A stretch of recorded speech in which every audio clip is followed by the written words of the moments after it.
நெடுநாள் ஒரு காரியத்துக்காய் அழுது கொண்டு இருக்கலாம். அந்த கண்ணீருக்கு ஒரு நிரந்தர தீர்வு. அந்த காரியத்தை குறித்து இனி அழுகை வராதபடிக்கு கர்த்தரால் அந்த காரியத்தை களிப்பாய் மாற்ற முடியும். ஆமா, இன்னைக்கு இந்த காரியத்தை விசுவாசத்தோடு நீங்க கேட்கணும். இன்னைக்கு ஒரு பிரசங்கம் அல்ல உங்கள் மத்தியில சொல்லி கொண்டிருப்பது. ஆமா, ஆண்டவரால மட்டும் ஒரு நிரந்தர தீர்வை தர முடியும். வாழ்க்கை ஃபுல்லா கண்ணீர் வடித்து கொண்டு இருக்கிறீர்களா? உங்கள் தலை தண்ணீரும் கண்கள் கண்ணீருமா இருக்கிறதா? நீங்க எதை நம்பணும் தெரியுமா? இந்த கண்ணீருக்கு ஒரு நிரந்தர தீர்வு. ஆண்டவர் நிரந்தர தீர்வு என்பது என்ன தெரியுமா? ஆண்டவர் உனக்கு துருத்தி அல்ல தரப்போகிறது, துறவை தரப்போகிறார். நிறைய காரியத்தை சுமந்து கொண்டு வந்திருக்கிற அன்பு சகோதரா சகோதரி, பல வருடமா நீ சுமந்து கொண்டு வந்திருக்கிற, நீ சுமந்து கொண்டு வந்திருக்கிறாயே, அதையெல்லாம் விதையாய் பார்க்க ஆரம்பித்து விடு. அதையெல்லாம் விதையாய் பார்க்க ஆரம்பித்து விடு. உன் மனதின் பாரங்களை விதையாய் பார்க்க ஆரம்பித்து விடு.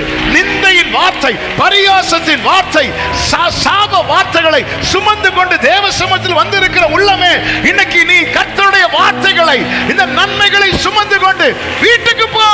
நிச்சயமாய் முடிவு உண்டு.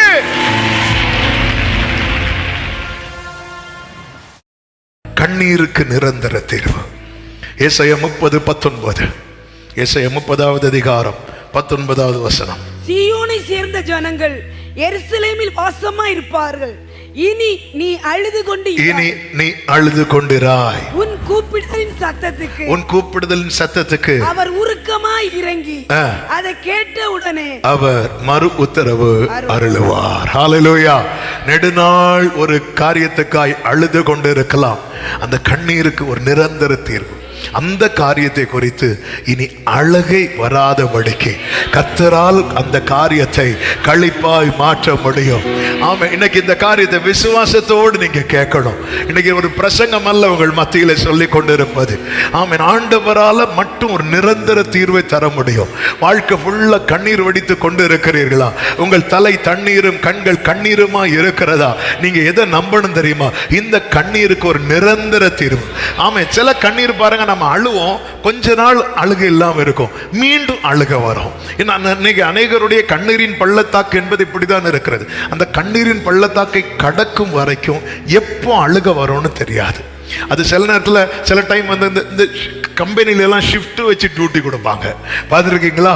ஒரு மாதம் நைட் ஷிஃப்ட் இருந்ததுன்னா அடுத்த மாதம் டே ஷிஃப்ட் இருக்கும். அதே மாதிரி தான் நிறைய ஒரு ஷிஃப்ட் வச்சு அழுவாங்க. பார்த்துருக்கீங்களா? சிலருக்கு சர்ச்சில் வந்தால் ஒரு மாதம் அழுக வரும், அடுத்த ஒரு மாதம் சர்ச்சில் அழுவ மாட்டோம், வீட்டில் அழுவோம். சில நேரத்தில் காலையில் அழுவோம், சில நேரத்தில் நைட் இருந்து அழுவோம். நம்ம லைஃப்பை திரும்பி பார்த்தா ஷிஃப்ட் வச்சு தான். ஆமாம், கண்ணீரின் பள்ளத்தாக்க நம்ம இன்னும் கடக்கலைன்னு அர்த்தம். கண்ணீரின் பள்ளத்தாக்குல இருக்கிறோம். கொஞ்சம் அந்த நல்ல வெயில் அடிக்கும் போது திடீர்னு ஒரு மேகம் அந்த சூரியனை மறைக்கும் பாருங்க. அப்போ கொஞ்ச நேரம் நமக்கு என்ன கிடைக்கும் தெரியுமா?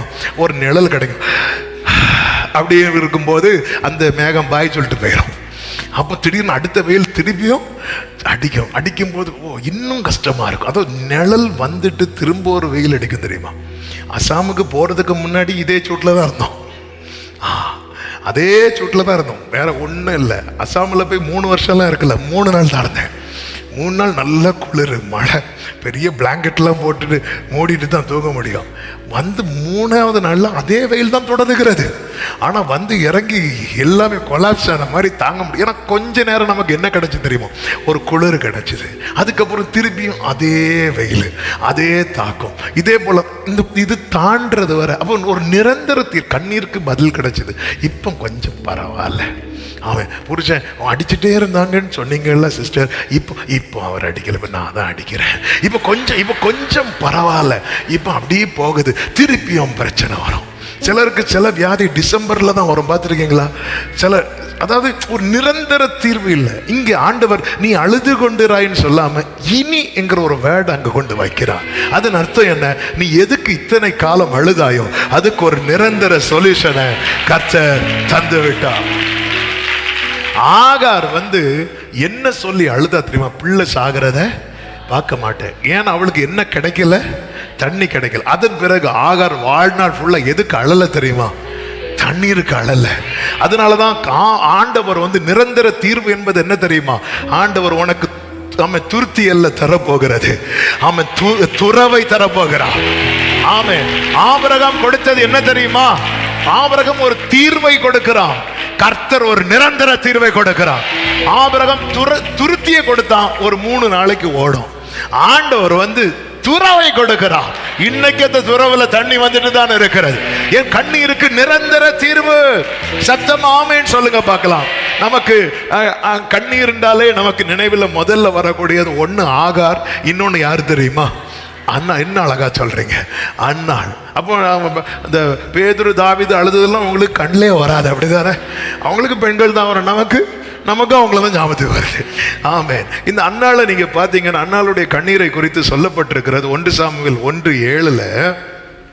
அவள் கர்த்தருடைய ஆலயத்துக்கு போகும் சமயத்தில் அவன் வருஷந்தோறும், இந்த வேர்டை நோட் பண்ணிக்கோங்க, வருஷந்தோறும். அப்போ 1-2 நாட்கள் அல்ல அன்னாளின் கண்ணீர் என்பது, வருஷந்தோறும். அவன் வந்து என்ன செய்வான்னா, அவளுக்கு அதிக பங்கு கொடுப்பான். அதை யார் மனமடிவாக்குவான்னா, பெனினாள் மனமடிவாக்குவாள். அப்பொழுது அவள் சாப்பிடாமல் அழுது கொண்டு இருப்பாள் என்று சொல்லப்பட்டிருக்கிறது. இது 1 மாசம் 2 மாசம் காரியம் அல்ல, வருஷந்தோறும். குறையாம 10 to 15 வருஷமாவது இருக்கும் மினிமம். ஏன்னா பெனினாளுக்கு யார் இருக்கிறாங்க? குழந்தைகள் இருக்காங்க. எத்தனை பிள்ளைங்க இருக்கிறாங்க தெரியாது. ஆனா அன்னாள்கிட்ட வந்து எல்கானா சொல்வார், 10 பிள்ளைகளை பார்க்கிலும் நீ எனக்கு அதிகம் அல்லவா அப்படிம்பார். அன்னாள் கல்யாணம் பண்ணி கொஞ்சம் வருஷம் பார்த்து குழந்தை இல்லைன்னு வரும்போது தான் யாரை கல்யாணம் பண்ணியிருப்பார்? பெனினால கல்யாணம் பண்ணியிருப்பார். ஒரு 15-20 வருஷம் இருக்கும். அப்போ வருஷந்தோறும் எவ்ரி இயர், என்னைக்கு பெனினாள் கன்சீவாக ஆரம்பிச்சாலும் அன்னையிலிருந்து வலி ஆரம்பிச்சு எவ்ரி இயர். ஒருவேளை அன்னாள் சாராள மாதிரி சொல்லியிருப்பாங்க, என்கிட்ட தான் பிரச்சனை இருக்கு, நீங்க இன்னொரு கல்யாணம் பண்ணி குழந்தைய பெற்று. அந்த காலம் இது. சிலர் எல்லாம் நிமிர்ந்து பார்க்கறாங்க, ஓஹோ அந்த காலம்.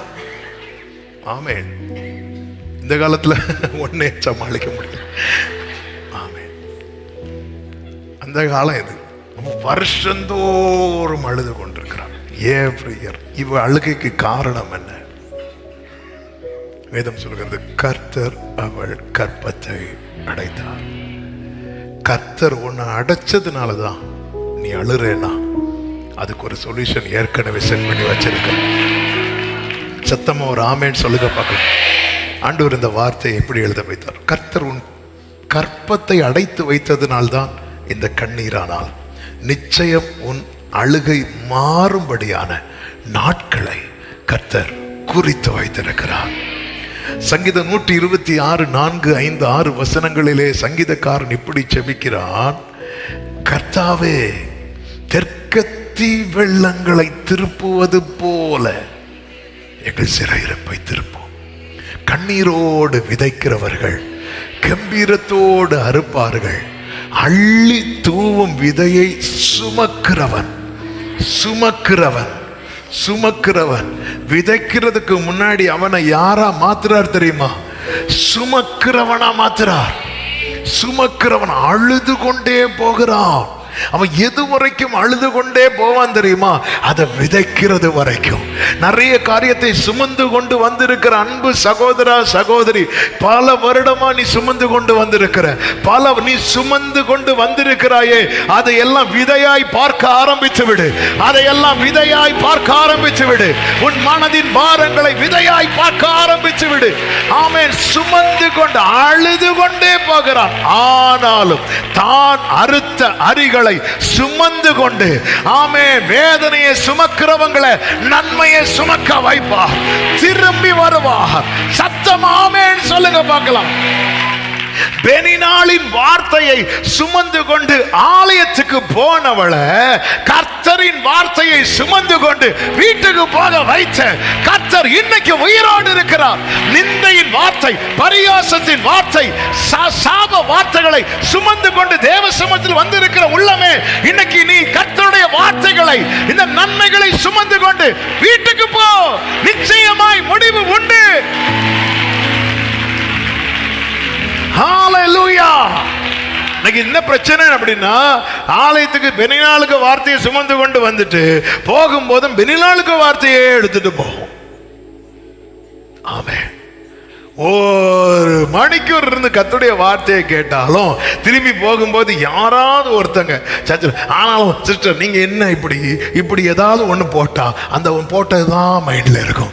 இன்னைக்கு தெரியுமா, நான் சர்ச்சில் இவங்க என்ன இப்படி சொல்லிட்டாங்க. இன்னைக்கு தெரியுமா, கர்த்தர் என்கிட்ட இப்படி சொன்னார் சொல்றோமா?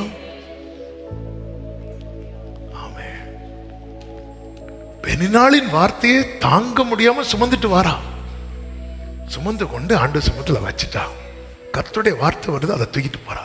வேதம் சொல்கிறது, அவள் அதன் பிறகு துக்க முகமாய் இருக்கவில்லை. ஏன்னா வேர்டு, நான் எதை சுமந்துட்டு வரேன்? கண்ணீரோடு நான் அதை அள்ளி தூவும் விதைய அழுது கொண்டே போகிறான்.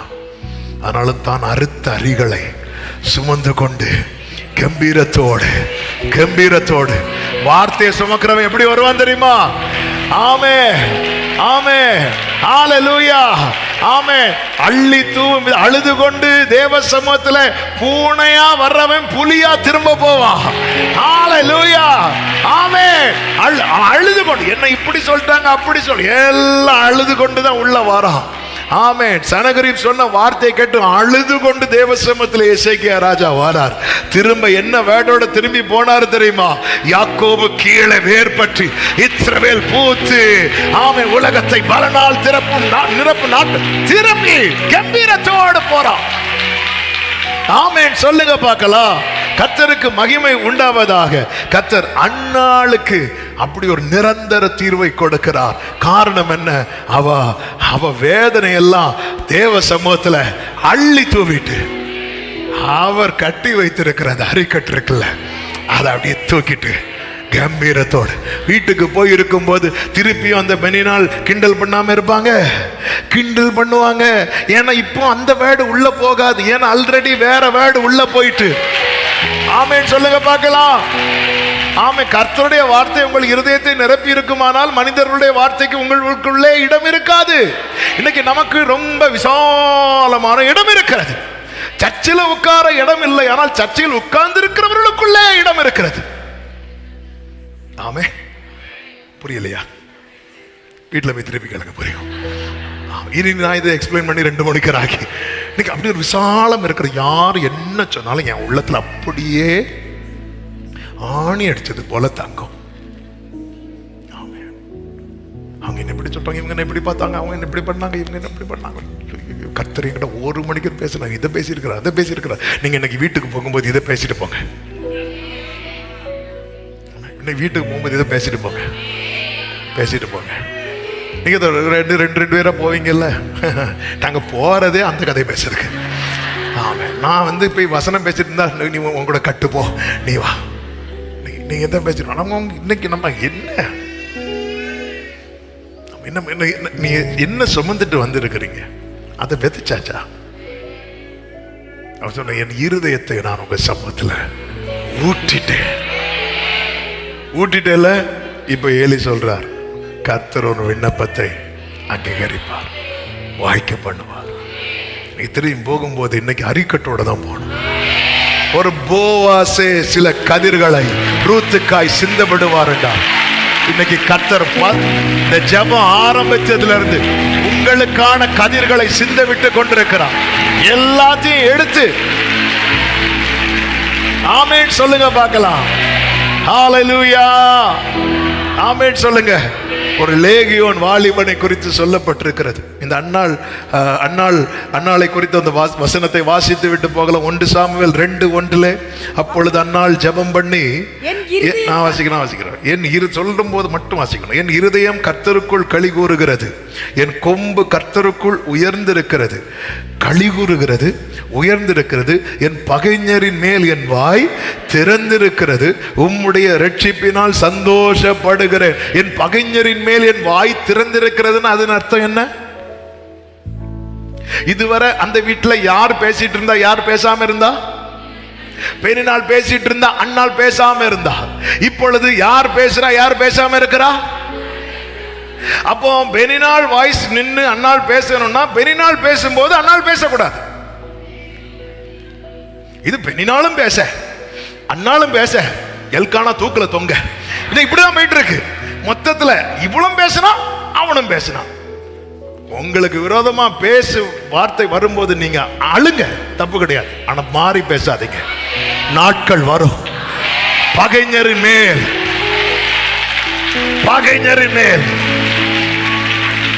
என் வாய் திறந்திருக்கிறது.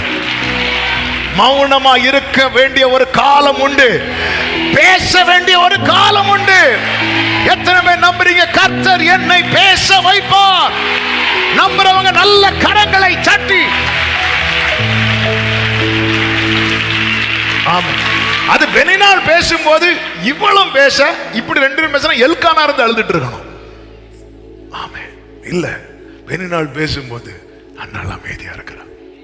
அண்ணாள் அதுக்கு என்ன இருந்தா என்ன, அவருக்கு என்ன தானே பிடிக்கும் அப்படிலாம் பேசவே இல்லை, அமைதியா. பெனினால் பேசும்போது அண்ணாள் அமைதியா இருந்தா பெனினால் அமைதியாகும்படி கர்த்தர் அண்ணாளை ஒரு நாள் பேச வைப்பார். ஹல்லேலூயா, ஹல்லேலூயா. ஆமான் வந்து யூதருக்கு விரோதமான காரியத்தை தேசம் எங்க ஸ்ப்ரெட் பண்ணும் போது இந்த மொர்தெகாய் உட்கார்ந்திருந்து அழுதுட்டு தான் இருந்தான். ஒரு நாள் வந்தது, அன்னைக்கு ஆமான் முகத்தை தொங்க விட்டுட்டு போனான். பகைஞர் மேல வாய் திறந்தது. ஹல்லேலூயா. உம்முடைய ரட்சிப்பினால் சந்தோஷப்படுகிறேன். கண்ணீர் நிரந்தர தீர்வு. சத்தம் ஆமேன் சொல்லுங்க பார்க்கலாம். ஆமேன். தண்டனைக்கு நிரந்தர தீர்வு. புலம்பல் 4:22 நானே வாசிக்கிறேன். சீயோன் குமாரத்தியே, உன் அக்கிரமத்துக்கு வரும் தண்டனை தீர்ந்தது. அவர் இனி உன்னை அப்புறம் சிறைப்பட்டு போக விடமாட்டார். நல்ல கவனமா கேளுங்க. சில சிக்ஷை சிலருடைய வாழ்க்கையில தொடர்ந்து கொண்டே இருக்கும். சில காரியத்துக்கான தண்டனை. சீயோன் குமாரத்தை யாரு? கர்த்தர் தெரிந்தெடுத்த அவருடைய ஜனம். அந்த ஜனத்தினுடைய அக்கிரமம், பாவம் கர்த்தர் எவ்வளோ வான் பண்ணி பார்த்தார், அது கேட்கல. அது லைஃப்ல என்ன வர ஆரம்பிக்குது என்றால் தண்டனை வர ஆரம்பிக்கிறது. அதாவது தண்டனை வரும் முன்னே கர்த்தர் நம்மை நிறைய எச்சரிப்பார்.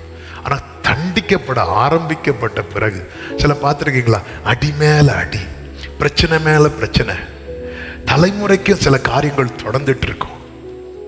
ஆனா இந்த சீயோன் குமாரத்தை இப்பொழுது அழ ஆரம்பிக்கிறான். ஆண்டவரே, எங்களுக்கு வேற யாருண்டு ஆண்டவரே? அதனாலதான் வேதம் சொல்லுகிறது, நீ தூசியை உதறி விட்டு எழும்பு. நீ தூசியை உதறி விட்டு எழும்பு. என்னதுன்னு அர்த்தம்?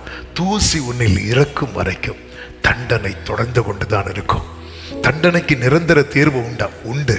உன்னில் உள்ள தூசியை மட்டும் நீ உதறி விட்டு எழும்பிட்டேன்னு வச்சுக்கோய, உன் தண்டனைக்கு கர்த்தர் முற்றுப்புள்ளி வைப்பார். சத்தம் ஆமேன்னு சொல்லுங்க பார்க்கலாம். ஆமே. நீங்க அதுதான் சீயோன் குமாரத்தியே, உன் அக்கிரமத்துக்கு வரும் தண்டனை தீர்ந்தது.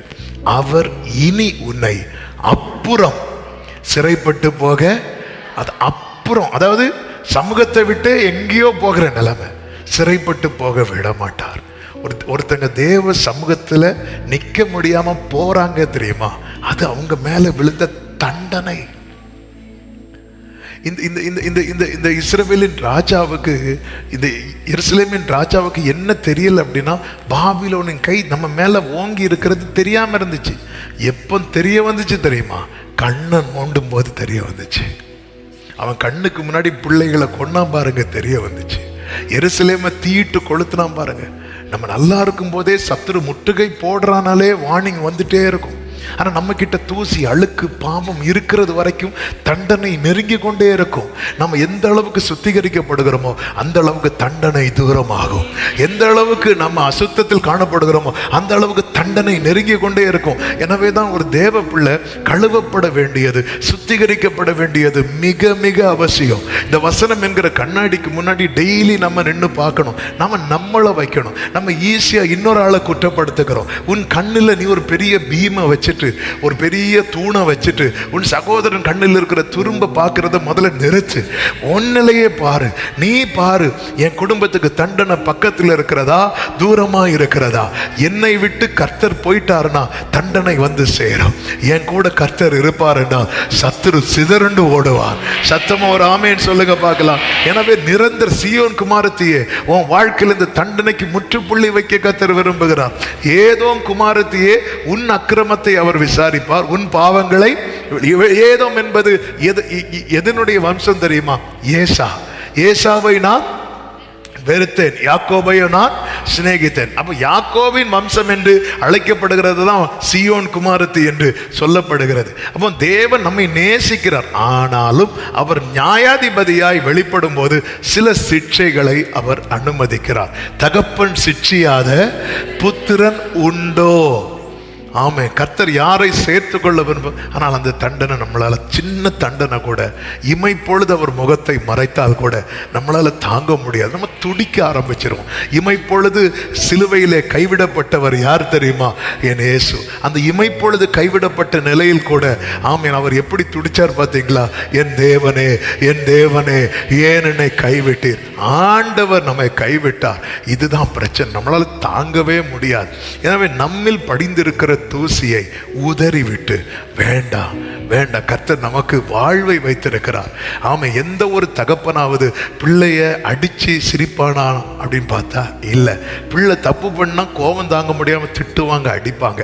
ஆனா அந்த அடி வாங்கி பிள்ளை அழுறதை விட அடிச்ச தகப்பன் வேதனைப்படுறது தான் அதிகம். அதுதான் ஆண்டவர் சொல்லுகிறார், என் ஜனமாகிய குமாரத்தினுடைய காயத்தின் நிமித்தம் நானும் காயப்பட்டேன். ஆமீன். எரேமியா 30வது அதிகாரம் நீங்கள் படிக்கும் போது 15வது வசனம் நீங்க பார்த்தீங்கன்னா, உன் ஒருங்குதலினாலும் உன் வேதனையின் மிகுதியினாலும் நீ கூக்குரல் இடுவானேன். நீ வேதனையில இன்னும் கூக்குரல் இட்டு இருக்கிற, அந்த தூசியை மட்டும் உதறிட்டு எழும்பக்கூடாதா? திரளான உன் அக்கிரமத்தின் நிமித்தமும் பலத்து போன உன் பாவங்களின் நிமித்தமும் இப்படி உனக்கு செய்தேன். 17வது வசனம், அவர்கள் உன்னை விசாரிப்பாரற்ற சீயோன் என்று சொல்லி உனக்கு தள்ளுண்டவள் என்று பெயரிட்டபடியால் நான் உனக்கு ஆரோக்கியம் வரப்பண்ணி உன் காயங்களை ஆற்றுவேன். அதன் அர்த்தம் என்ன? தண்டனைக்கு கர்த்தர் முற்றுப்புள்ளி வைக்க விரும்புகிறார். அப்படி மட்டும் முற்றுப்புள்ளி வைக்கும் போது 18, 19, 20 வசனங்களை பாருங்கள். அப்பொழுது கர்த்தர் சொல்லுகிறது என்னவென்றால், இதோ நான் யாக்கோபுடைய கூடாரங்களின் சிறையிருப்பை திருப்பி அவன் வாசஸ்தலங்களுக்கு இரக்கம் செய்வேன். நகரம் தன் மண்மேட்டின் மேல் கட்டப்பட்டு அரண்மனை முன்போல நிலைப்படும். அவைகளிலிருந்து ஸ்தோத்திரமும் ஆடல் பாடலின் சத்தமும் புறப்படும். அவர்களை வர்த்திக்க பண்ணுவேன், அவர்கள் குறுகி போவதில்லை. அவர்களை மகிமைப்படுத்துவேன், அவர்கள் சிறுமைப்படுவதில்லை. அவர்கள் பிள்ளைகள் முன் போல் இருப்பார்கள்.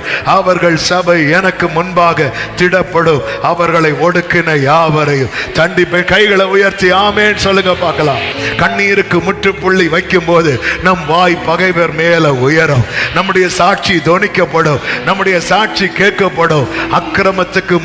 அக்கிரமத்துக்கு தீர்வு கிடைக்கும் போது, அந்த தண்டனைக்கு முற்றுப்புள்ளி வைக்கும் போது ஆமே, நம்முடைய வீட்டிலே ஆடல் பாடலின் ஸ்தோத்திர சத்தம் கேட்கும். ஆமேன் சொல்லுங்க பார்க்கலாம். கர்த்தர் இதை செய்ய விரும்புகிறார், கர்த்தர் இதை தர விரும்புகிறார். தேவ சமூகத்தில் அந்த நிரந்தர தீர்வுக்காக அந்த தகப்பன் தன் மகனை அழைத்து கொண்டு ஆண்டவரிடத்தில் ஒப்பு கொடுத்தது போல தேவ சமூகத்தில் தாழ்த்தி ஒப்பு கொடுப்போம். கர்த்தர் ஒவ்வொருடைய வாழ்க்கையிலும் ஆமென் நிரந்தர தீர்வை தந்து ஆசீர்வதிப்பாராக. என் அலைச்சல்களை அறிந்தவரே, கண்ணீரையோ காண்பவரே, என் அலைச்சல்களை அறிந்தவரே, என் கண்ணீரையும் காண்பவரே, என் கண்ணீரையும் துருத்தியில் வைப்பவரே, என் கண்ணீரை எல்லாம் கணக்கில் வைப்பவரே, என் கண்ணீர் அனைத்தையும்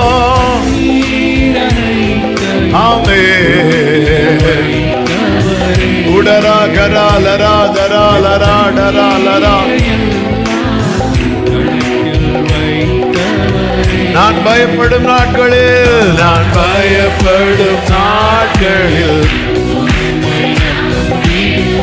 ஆமே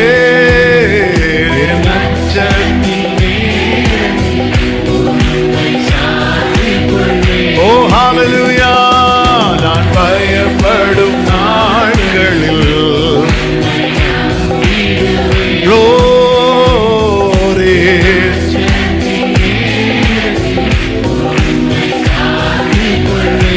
என்னை அழிக்க, என்னை அழிக்க நான் தோர்மி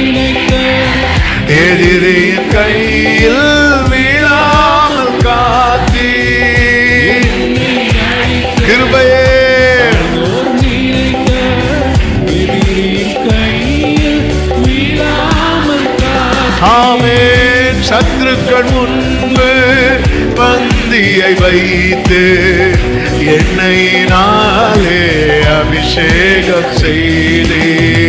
சத்துருக்கள் முன்பு பந்தியை வைத்து எண்ணெயினாலே அபிஷேகம் ஆமென். நான் அலைச்சல்களை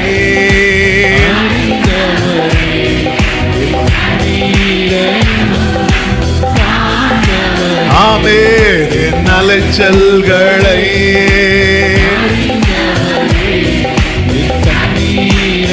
ஹல்லேலூயா. ஆமென். என் கண்ணீரனைத்தையோ நிரந்தர தீர்வை தருகிறவரே, நிரந்தர தீர்வை தருகிறவரே, நிரந்தர தீர்வை தருகிறவரே, நிரந்தர தீர்வை தருகிறவரே, நிரந்தர தீர்வை தருகிறவரே, நிரந்தர தீர்வை தருகிறவரே. என் அலைச்சல்களை, என் அலைச்சல்களை எண்ணி இருக்கிறவரே. எங்க திராணி உங்களுக்கு தெரியும் அப்பா. இனியும் அலைந்து திரிய பலன் இல்லை ஆண்டவரே, இனியும் கண்ணீர் வடிக்க பலன் இல்லை அப்பா. ஓ ஜீசஸ், என் கண்ணீர் அனைத்தையோ உடரா லரா தரா கரா லரா படா ரலா ராதரா ஏசையா, ஏசையா. என் கண்ணீர் அனைத்தையோ ஆமென்.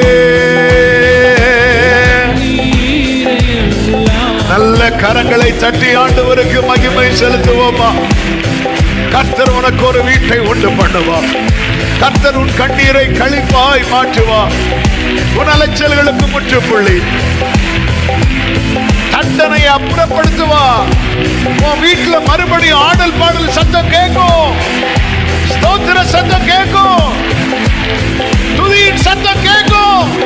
இடித்து போன விழுந்து போன உன் குடும்பத்தை கர்த்தர் திரும்பவும் கட்டி எழுப்புவா, திரும்பவும் கட்டி எழுப்புவா, திரும்பவும் கட்டி எழுப்புவா. சீயோன் குமாரத்தியே, உன் அக்கிரமத்துக்கு வரும் தண்டனை தீர்ந்தது. உடரபா சந்தரலபா, தூசிய உதறு, தூசிய உதறு. வேண்டாம், எந்த அக்கிரம நினைவுகள் வேண்டாம். பரிசுத்தமாக ஒப்புக்கொடு, சுத்திகரிக்கப்பட ஒப்புக்கொடு. இப்பொழுதே இயேசுவின் ரத்தம் உன்னை கழுவுகிறது, சுத்திகரிக்கிறது. ஓரா பாலா பாகடா ரபா சந்தரா பாலா பரதா ரிபா மகரா பாலா பாதடரபா சேரே. ஹalleluya, ஹalleluya. ஆண்டவர் அக்கிரமத்துக்கு வரும் தண்டனை ஆண்டவர் நீக்கப்படுவதாக, நீக்கப்படுவதாக. எங்களுக்காய் தண்டிக்கப்பட்டவரே, உம்முடைய தழும்புகளால் குணமாகிறோம். Jesus, Jesus. ஹalleluya, ஹalleluya. ஆமென், ஆமென், ஆமென். ரெண்டு கரங்களை வானத்துக்கு நேராக உயர்த்தி, ரெண்டு கரங்களை வானத்துக்கு நேராக உயர்த்தி. ஜீசஸ். ஆண்டவரே, இந்த அலைச்சலுக்கு ஒரு நிரந்தர தீர்வு,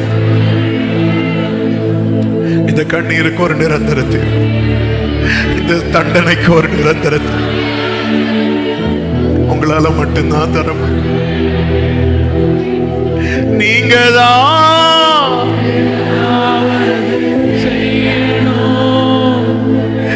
என்று எதிர்பார்த்து ஏசையா,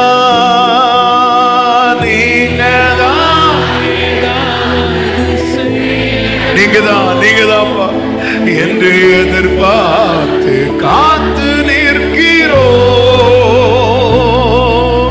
நீர் சொன்ன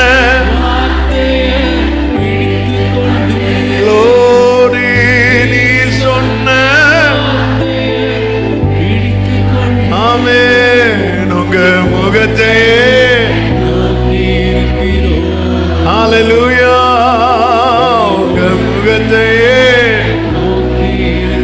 சத்தமாய் அற்புதம் செய்யுங்கப்பா, அற்புதம் செய்யுங்கப்பா. உம்மைத்தான், உம்மைத்தான்.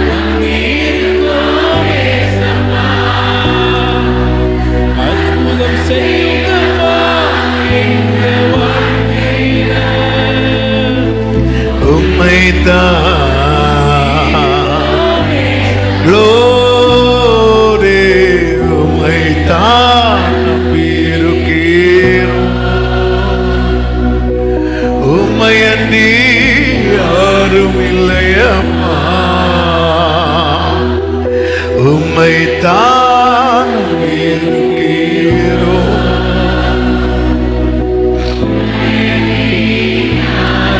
கிருபை இரக்கம் நிறைந்த நல்ல தகப்பனே, இந்த நல்ல வேளைக்காக நன்றி.